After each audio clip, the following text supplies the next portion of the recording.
にちは。今回は負けヒロインが多すぎる第4話への視聴者の反応をご紹介します。この動画では最新アニメの視聴者の反応や感想をご紹介しています。みんなの解釈や考察を知るとアニメ視聴の楽しみが増えると思いますので、ぜひ最後までお楽しみください。今週の負けイン、割とマジで神回だったな。主人公も負けた。主人公が負けヒロインだった。告ってないのに振られる男。まあこの2人は恋愛にはならんよな。負けヒロインは深淵。この作品安易にラブコメに持っていかないのは良いね。これで1巻終わりだからここまで全力投球だったんだろうな。 100m12 秒は無理。オリンピックの金メダルが9秒なんだからプラス3秒は現実的なんちゃうの。日本高校記録が11秒43だぞ。 JK のトップは12秒切れるけど平均は17秒くらいなんです。ポッピン級公開時に調べて中3女子12秒フラットが日本歴代トップ10入るレベルって知ってビビったわ。4話で1冊終わりならそれなりにちゃんと尺取ってるな。友人ならこの青は面白なやつだもんな。やめろ、友達すら断られたお礼の当てつけか。そんなことあるのか。ちゃんとジャケットで良いからってお願いしたか。ジュフフのこと青はもう踏ん切りついて決着ついたし、残るは色黒の子だけか。やなみちゃんの表情差分が多すぎて可愛すぎる。良い最終回だった。勝手に振られ仲間にされてて笑った。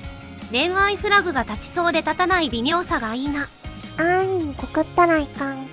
ギャルゲーは告る前の友達期間が一番楽しいんだ。めちゃよかった。つまりぬっくんにはななみへの好意やちやほやで失恋の傷が癒えるまでの多彩要因として友達でいろってことだね。素敵な友達だな。ぬっくん装飾すぎて残念すぎるな。せめてけばやなみちゃん落とせるのに。4話やばかったな。名作の予感がする。やはり表情がいいね。円盤確定。おい、このアニメ面白いぞ。シリアスな話の中でも何か食うのをやめないやなみちゃん。みんなキャラ濃いけどその中でもやなみちゃんが頭一つ抜けていいキャラしてるな。やなみちゃんぬるぬる動いてて可愛すぎたな。陰口が結構リアルだった。リアルだともっとボロクソに言ってそうだが、女子はこういう時きついからな。僕や場の実らなかったバージョン見てる感じでゾクゾクする。タイミングは読めてないけどこまりちゃんなりに頑張ったな。でもやっぱり種崎さんの声と演技のヒロイン力の高さを再確認したわ。今週は過去一良かった。友達それはフレンズ。このアニメ作画の良さが異常だな。部長がかなりポンコツ。文芸部女子は臆されネタしか考えないのか。偏見。はい、実経験あり。袴田いいやつだな。妹は休みかよ。原作ちゃんとアニメ化しててよかった。借金も返済されて一区切りついたけどここからどうするんだ。良い最終回だった。やなみさんだけ異様に顔でかいな。髪の毛が多いんだよ。これやなみさんルート入ったってことでいいんだよね。おい、話まとまったぞ。来週から何するんだ。さすがに公式で4話が重要って言ってただけあるな。ここで一段落か。なんだこれハーレムじゃなかったのか。やなみさん編終了か。良い最終回だった。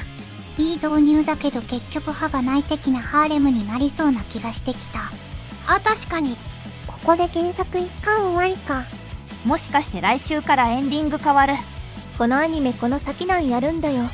転校生が3人寝取ってぬくみずの精神が破壊される。自分が一番負けだったってオチか。なんかどんどん作品タイトルから内容が離れていってるように思うのだが、むしろ今回で3人に増えたのだから作品通りじゃ。さっきこの話の落としどころはって言われてたけど、このアニメの落としどころがよくわからない。負けヒロインでハーレムを作るのか。原作も終わってないからうまく終わらせるには制作側のテクがめちゃくちゃいる。いい最終回だった。もうやることないな。良いな、このアニメ良いな。トラドラのさ、男視聴者置いてけぼりの鈍感親友と手乗りタイガーとキレ散らかすほっちゃんのあの嫌な泥臭さを男が描いたら爽やかになった感じ。このアニメ見やすくて良いな。ラブコメするわけでもないなら何するアニメなんだ。これ以上負けヒロイン増やしてもワンタだし、もうネタ切れしてね。知らんけど、負けヒロインどもに定期的に復活チャンスが来るんじゃね。結局は元から好きだった男が好きなんだし。いやー、おもろいわ負けヒロイン。これが安い映像演出なら陳腐だったかもだが、学校や喫茶店の夏の描写が質感高くて話を際立たせてる。青の幼馴染がいいやつだったのと主人公と接点できたのが良かった。なんだろう、この特に寝取り男がいないのに微妙に寝取られ臭がする感覚は。しかし作画クオリティと安定感がすごいなこのアニメ。なんか2時間映画を見終わったみたいな感じだな。やっぱラブコメディって面白いな。負けヒロインの円盤買ってしまいそう。めちゃくちゃ良いお話あった。前半はギスギスした雰囲気のシーンを目やったけど、後半は各キャラの良い部分が前面に出ていてものすごく良かった。特にぬくみずくん性格良すぎて惚れた。最後の屋上でアンナちゃんとぬくみずくんが二人きりになるシーンは最高すぎた。余韻やばい。こまりちゃん案の定負けヒロインの仲間入り。ぬくみずとやなみちゃんが喧嘩別れした時の絶望感。あそこで切るのほんと心臓に良くない。袴田の仕業というのもあり、なんとか仲直り。そしてぬくみずはやなみに振られるも友達という関係に。これぬくみずがメインヒロインだろ。慎太郎に告白したチカのその後が見られましたし、パンを食べるチカは小動物みたいで可愛いです。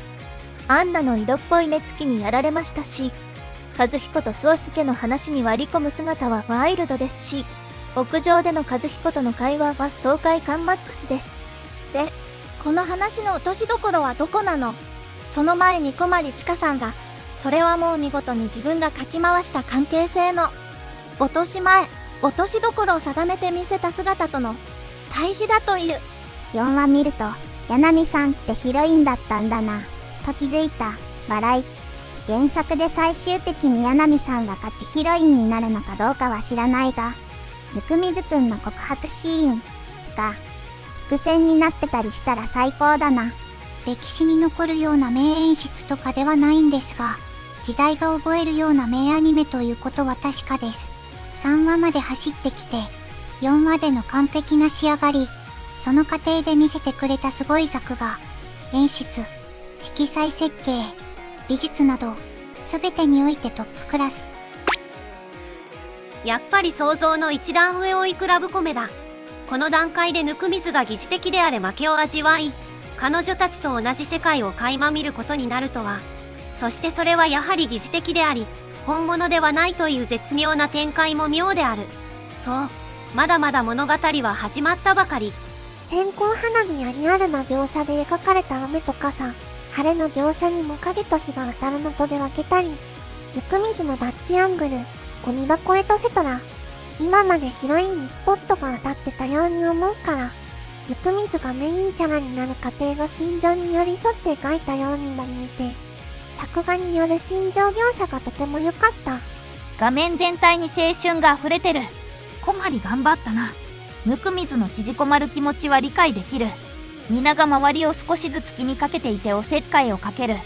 そこに動きと会話が生まれて、収まるところに収まる。アンナはヒロイン力あるな。30分の密度じゃないね。